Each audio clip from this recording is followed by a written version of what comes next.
नमस्कार, स्वागत है आप सभी का। आप देख रहे हैं उत्तराखंड प्राइम। मैं हूं आपके साथ जया मिश्रा। बुलेटिन की शुरुआत बड़ी खबर के साथ करेंगे। बड़ी खबर आपको बताएं, आज देहरादून पहुंचेंगे गृह मंत्री अमित शाह। रात 11:20 पर वो दून पहुंचेंगे, इस बात की जानकारी मिली है। कल आपदाग्रस्त इलाकों का हवाई सर्वेक्षण भी गृह मंत्री करेंगे। गृह मंत्री के साथ सीएम धामी भी मौजूद होंगे। सर्वेक्षण के बाद जौली ग्रांट एयरपोर्ट पर अधिकारियों के साथ एक बैठक भी करेंगे। तो 11:20 पर पहुंचने वाले हैं अमित शाह। गृह मंत्री अमित शाह वहां पर पहुंचेंगे और कल वहां पर हवाई सर्वेक्षण करेंगे आपदा प्रभावित इलाकों का। मुख्यमंत्री धामी भी उनके साथ मौजूद होंगे और उसके बाद जौली ग्रांट एयरपोर्ट पर अधिकारियों के साथ बैठक की जाएगी। पूरी स्थिति को समझने की कोशिश की जाएगी और इस वक्त में और क्या तकनीकी तौर पर मजबूती चाहिए प्रशासनिक अमले को, एसडीआरएफ एनडीआरएफ की टीमों को, और कैसे और व्यवस्थाओं को पुख्ता किया जा सकता है, इसको लेकर एक बैठक भी की जाएगी। बड़ी जानकारी आपको दे रहे हैं। आज देहरादून आएंगे गृह मंत्री अमित शाह। रात 11:20 का समय बताया जा रहा है जब वो एयरपोर्ट पहुंचेंगे। कल आपदाग्रस्त इलाकों का हवाई सर्वेक्षण करेंगे। गृह मंत्री के साथ सीएम धामी भी मौजूद होंगे।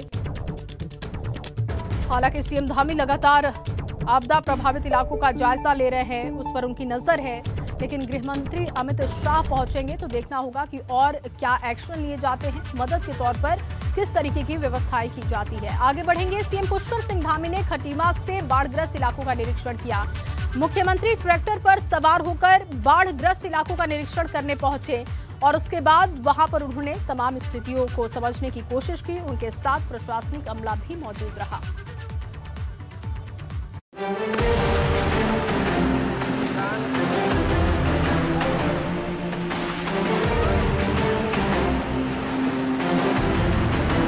सीएम पुष्कर सिंह धामी ट्रैक्टर पर सवार होकर बाढ़ग्रस्त इलाकों के दौरे पर निकले। 3 दिन तक लगातार हुई बारिश के बाद हालात बदतर है।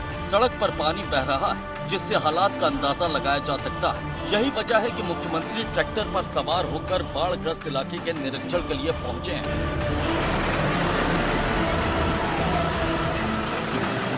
इससे पहले मुख्यमंत्री हेलीकॉप्टर से हवाई सर्वेक्षण करने वाले थे, मगर हेलीकॉप्टर टेक ऑफ नहीं कर पाया, जिस वजह से मुख्यमंत्री सड़क मार्ग से होते हुए खटीमा पहुंचे। इसका जिक्र उन्होंने अपने ट्वीट में भी किया है। मुख्यमंत्री धामी ने नौसर प्रतापपुर सहित कई गांव में आई बाढ़ का ट्रैक्टर पर बैठकर निरीक्षण किया। इस दौरान धामी ने आपदा प्रभावितों से भी मुलाकात की। अतिवृष्टि हुई है, उससे बहुत नुकसान हो गया है। जगह जगह पर फसल बर्बाद हो गई है, लोगों के घरों में पानी घुस गया है, लोगों पर घर भी पशु हानि हुई है, जन हानि हुई है, बहुत बड़े किसानों की पूरी फसल बर्बाद हो गई है। मैं स्वयं स्थलीय निरीक्षण कर रहा हूँ, जगह जगह मैं जा रहा हूँ, जो आपदा पीड़ित हैं उनसे स्वयं मिल रहा हूँ और हर संभव जो भी सहायता है उसको करने के लिए सरकार के सारे अधिकारियों को सब विकसित करने, सभी को काम पर लगाया जाए और इसलिए मैं स्वयं पूरे प्रदेश का भ्रमण कर रहा हूँ। आपदा में सबसे ज्यादा नुकसान किसानों को हुआ है, क्योंकि किसानों के धान की फसल अभी खेतों में ही थी, जिससे उनकी मेहनत पर पानी फिर गया। मुख्यमंत्री ने कहा कि सरकार आपदा की इस घड़ी में पीड़ितों के साथ है। एबीपी गंगा के लिए खटीमा से धीरेन्द्र गौड़ की रिपोर्ट। और चलिए इस बीच आपको एक बड़ी जानकारी। खटीमा में सीएम के निरीक्षण के दौरान बड़ा हादसा हुआ और पानी के बहाव में बही सीएम की सुरक्षा में लगी गाड़ी। नौसार गांव के पास पानी में गाड़ी बही। गाड़ी को काफी मशक्कत के बाद पानी से बाहर निकाला गया। तस्वीरें भी आप देख पा रहे हैं और पुलिस कर्मियों की गाड़ी को सकुशल बाहर निकाला गया। नौसार गांव के पास पानी में गाड़ी बह गई। हालांकि एक बड़ा हादसा टला है। सभी पुलिसकर्मी जो इस गाड़ी में सवार थे वो सुरक्षित बताए जा रहे हैं। पुलिसकर्मियों की गाड़ी सकुशल बाहर निकाली गई ग्रामीणों की मदद से, जिसकी तस्वीरें भी हम आपको दिखा रहे हैं। खटीमा में सीएम निरीक्षण करने के लिए पहुंचे थे और उस दौरान प्रशासनिक अमला भी उनके साथ मौजूद था। नौसार गांव के पास ये हादसा हुआ और पुलिस टीम की एक गाड़ी पानी में बह गई। हालांकि एक बड़ा हादसा टला है और सभी पुलिसकर्मी जो इस गाड़ी में सवार थे वो सुरक्षित बताए जा रहे हैं। वहीं खटीमा के बाद सीएम पुष्कर सिंह धामी ने चंपावत के आपदाग्रस्त इलाकों का दौरा किया। इस दौरान मुख्यमंत्री ने आपदा प्रभावितों से भी मुलाकात की। चंपावत जिले में आपदा के दौरान 11 लोगों की मौत हुई है और जब चंपावत मुख्यमंत्री पहुंचे तो वहां पर उन्होंने लोगों से बातचीत भी की। जनप्रतिनिधि भी वहां के मौजूद रहे और प्रशासनिक अमला मौजूद रहा। स्थिति को समझने की कोशिश की गई। सीएम पुष्कर सिंह धामी चंपावत पहुंचे और उनके दौरे के दौरान की ये तस्वीर हम आपको दिखा रहे हैं, जहां पर प्रशासनिक अमला मौजूद रहा और जनप्रतिनिधि भी वहां पर मौजूद रहे और आपदा प्रभावित लोगों से भी मुलाकात की गई। रामनगर से है, जहां रामनगर के लधुआ गांव से 5 साल की बच्ची कोसी नदी में बही। बड़ी खबर इस वक्त आपको बता रहे हैं। पुलिस और प्रशासन बच्ची की तलाश में जुटा हुआ है। बच्ची का अब तक कुछ भी पता नहीं चल पाया है। लधुआ गांव की ये घटना बताई जा रही है। लधुआ गांव की बताई जा रही है बच्ची कोसी नदी के पानी में बच्ची बह गई और अभी भी बच्ची की तलाश की जा रही है। वहीं नैनीताल के जमरानी गांव में कुदरत का कहर बरपा है। कुदरत के कहर में 2 लोगों की जान चली गई है। बताया जा रहा है कि अचानक पानी के साथ भारी मात्रा में मलबा बहकर आया और घरों के ऊपर आ गिरा, जिससे कि घरों में मौजूद लोग मलबे में दब गए। बताया ये भी जा रहा है कि मलबे में अभी और शव दबे होने की आशंका है। तो पानी के साथ मलबा घर में घुसने की वजह से बड़ा हादसा हुआ है। बताया जा रहा है कि कई शव अभी भी मलबे में दबे हो सकते हैं। वहीं अल्मोड़ा में बारिश ऐसे आफत बनकर बरसी कि बिजली आपूर्ति बहाल नहीं हो पाई है। ग्रामीण इलाकों में बिजली आपूर्ति बाधित है और इसके साथ ही मोबाइल कनेक्टिविटी भी बाधित है, जिससे लोग अपने रिश्तेदारों और परिचितों से बात तक नहीं कर पा रहे हैं। उधर आपदा के बाद हालात ठीक नहीं है और ऐसे में मोबाइल कनेक्टिविटी और बिजली आपूर्ति ठप होने से लोगों की मुश्किलें भी बढ़ गई हैं।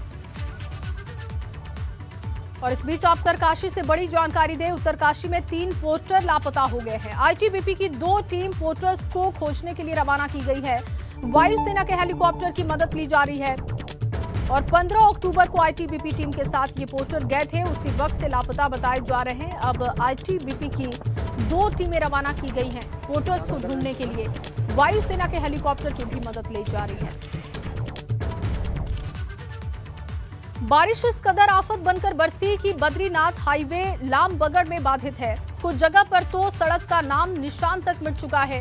इसके साथ ही अल्मोड़ा घाट मार्ग पर भी कई जगह मार्ग बाधित है। टनकपुर पिथौरागढ़ मार्ग भी 3 स्थानों पर करीब 30 मीटर का हिस्सा पूरी तरीके से वॉश आउट हो चुका है।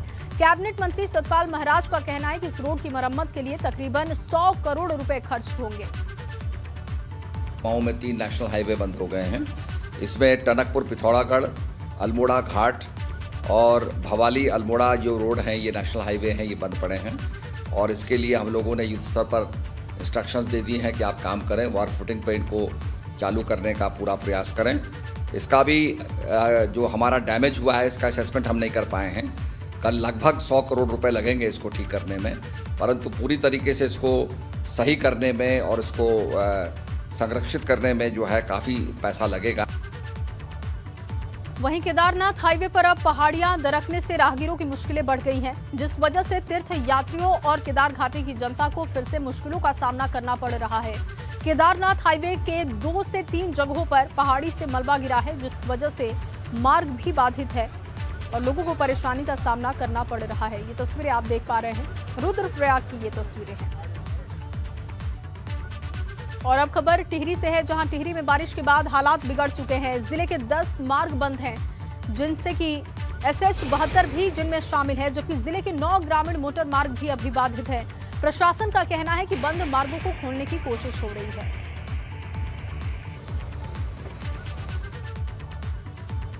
वहीं हरिद्वार के लक्सर के पास से बह रही नीलधारा गंगा का पानी किसानों के खेतों तक पहुंच गया था।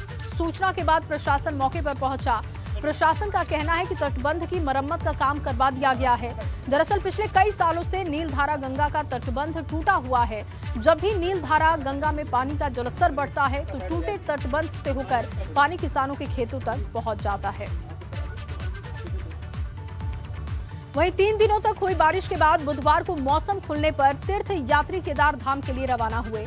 केदारनाथ धाम जाने के लिए तीर्थ यात्री कई पड़ावों पर रुके हुए थे। जैसे ही मौसम साफ हुआ तो तीर्थ यात्री सोनप्रयाग पहुंचने लगे और केदारनाथ धाम के लिए रवाना हुए। बुधवार सुबह प्रशासन की ओर से 12,000 से ज्यादा तीर्थ यात्रियों को केदारनाथ धाम भेजा गया। उधर पूर्व मुख्यमंत्री भगत सिंह कोश्यारी ने भी बाबा केदार के दर्शन किए। भगत सिंह कोश्यारी भी मौसम खुलने के बाद केदारनाथ धाम पहुंचे, जहां उन्होंने बाबा केदार का आशीर्वाद लिया। दरअसल कुछ ही दिनों पहले बाबा केदार के कपाट बंद होने वाले हैं और ऐसे में तमाम वीवीआईपी भी बाबा के आशीर्वाद लेने के लिए पहुंच रहे हैं।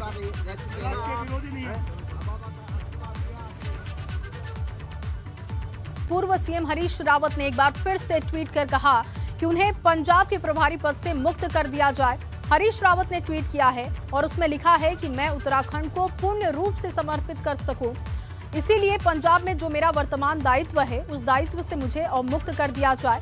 आज्ञा पार्टी नेतृत्व की विनती हरीश रावत की। तो ये देखिए हरीश रावत का ट्वीट आपको दिखा रहे हैं। एक बार फिर से उन्होंने अपील की है कि पार्टी आज्ञा दे और ये विनती हरीश रावत की है कि उन्हें पंजाब के प्रभार से मुक्त कर दिया जाए। वहीं हरिद्वार में आम आदमी पार्टी के कार्यकर्ताओं ने तिरंगा यात्रा निकाली। तिरंगा यात्रा में आम आदमी पार्टी के मुख्यमंत्री पद के उम्मीदवार कर्नल अजय कोठियाल भी शामिल हुए। हालांकि उत्तराखंड में आई आपदा के चलते इस कार्यक्रम को सीमित रखा गया था। आपदा को लेकर कोठियाल ने कहा कि उत्तराखंड आपदा को लेकर संवेदनशील है और इसीलिए इसके लिए मॉडल तैयार किया जाना चाहिए। वहीं आप पार्टी की तिरंगा यात्रा को लेकर बीजेपी ने सवाल भी खड़े किए। बीजेपी का कहना है कि एक तरफ आपदा आई है तो वहीं दूसरी तरफ आपके कार्यकर्ता यात्रा निकाल रहे हैं। यहाँ पे कार्यकर्ताओं को वो जज्बा भी बताना था कि हर जगह कहीं ना कहीं टूट फूट हो रखी है, तो हम ये यात्रा तो स्थगित कर रहे हैं, लेकिन इस यात्रा को हम लोगों को बचाने के लिए आगे भी बढ़ाना चाहते हैं। ये स्थगित नहीं हो सकती। इस यात्रा के जरिए अभी सारे के सारे कार्यकर्ता जोश के साथ में कहीं ना कहीं किसी न किसी की मदद के लिए मूव करेंगे। एक और जहां हमारे प्रदेश के संवेदनशील मुख्यमंत्री अपने सभी प्रकार के कार्यक्रमों को निरस्त करके सिर्फ और सिर्फ आपदा नियंत्रण के लिए अधिकारियों के साथ 24 घंटे सतत जागरूक होकर काम कर रहे हैं, दूसरी ओर आम आदमी पार्टी के नेता सड़कों पर जिंदाबाद के नारे लगा रहे हैं, सड़कों पर इस प्रकार से अपना प्रदर्शन कर रहे हैं। ये बहुत शर्मनाक बात है। वहीं पुरोला के बीजेपी मंडल अध्यक्ष को हटाए जाने पर बीजेपी में नाराजगी भी देखने को मिल रही है। बड़कोट में बीजेपी के 40 पदाधिकारियों ने इसे लेकर इस्तीफा भी दे दिया। उन्होंने अपना इस्तीफा प्रदेश अध्यक्ष मदन कौशिक को भेजा है। अभी कुछ दिनों पहले बीजेपी मंडल के अध्यक्ष राजेंद्र शर्मा को पद से हटा दिया गया था, जिस बात को लेकर बीजेपी के कार्यकर्ताओं में नाराजगी है।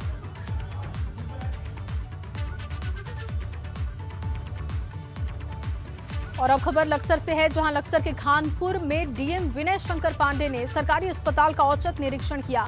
निरीक्षण के दौरान अस्पताल के 33 कर्मचारियों में से 27 कर्मचारी नदारद पाए गए, जिस पर डीएम भड़क उठे और उन्होंने इन कर्मचारियों के खिलाफ एक्शन की बात कही है। 70 का संग्राम में आज आपको दिखाते हैं कि हरिद्वार की रानीपुर विधानसभा का सियासी गणित क्या है। रानीपुर सीट अभी बीजेपी के कब्जे में है और यहां से आदेश चौहान विधायक है, मगर इस बार क्या जनता आदेश चौहान से खुश है? आज बात इसी पर।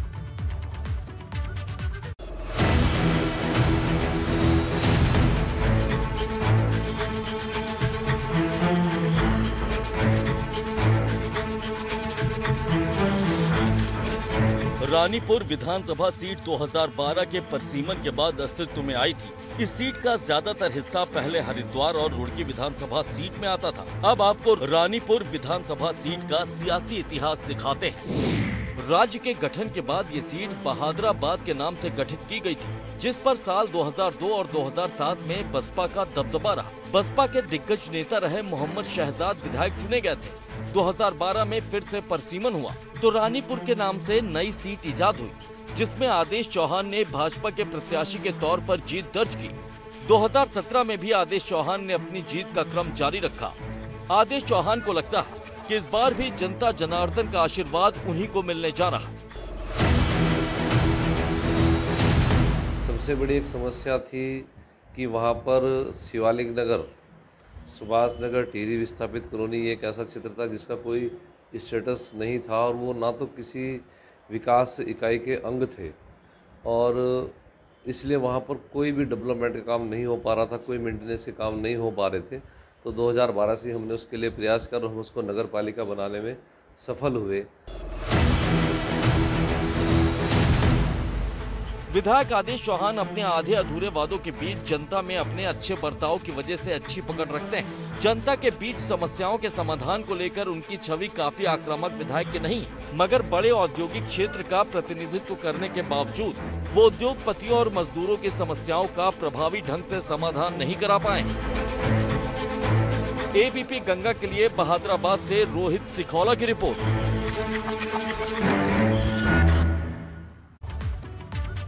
और चलिए अब आपको दिखाते हैं कि रानीपुर से विधायक आदेश चौहान अपने कार्यकाल को लेकर किस तरीके के दावे कर रहे हैं और उन दावों पर विपक्ष के नेता किस तरीके से सवाल उठा रहे हैं।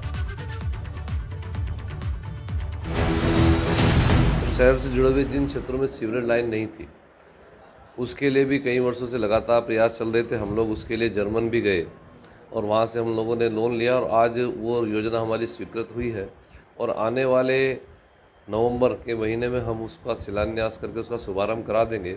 लगभग 2000 करोड़ की योजना है। सरकार इनकी थी, विधायक इनके थे, सांसद इनके थे। कम से कम इनको अपनी जो नगर पालिका बनी शिवालिक नगर, इसको कुंभ क्षेत्र में घोषित कराना चाहिए था, जिससे कि कुंभ का पैसा यहाँ लगता तो ये जो समस्याएं जो विकास नहीं हुआ उसमें इनको मदद मिलती। और अब आपको दिखाते हैं कि रानीपुर विधानसभा की जनता के बड़े मुद्दे क्या हैं। स्वास्थ्य और शिक्षा के क्षेत्र में नहीं हुआ कोई बड़ा काम, ये सबसे बड़ा मुद्दा है वहां का। सिडकुल में पढ़े लिखे युवाओं को नौकरियों में उत्पीड़न हो रहा है, इस तरीके के मुद्दे भी वहां पर उठ रहे हैं कि युवाओं को नौकरियों में दिक्कत हो रही है, रोजगार उन्हें नहीं मिल पा रहा है। विधानसभा से प्रभावी ढंग से नहीं उठा पाए समस्या, ये भी एक बड़ा मुद्दा है कि विधानसभा में प्रभावी ढंग से मुद्दों को नहीं रखा गया। और इसके बाद जो इस सीट पर बड़ा मुद्दा है वो ये भी है कि विधानसभा क्षेत्र में सड़कों की हालत खस्ता हाल है, जिससे कि आम जनता बेहद नाराज है।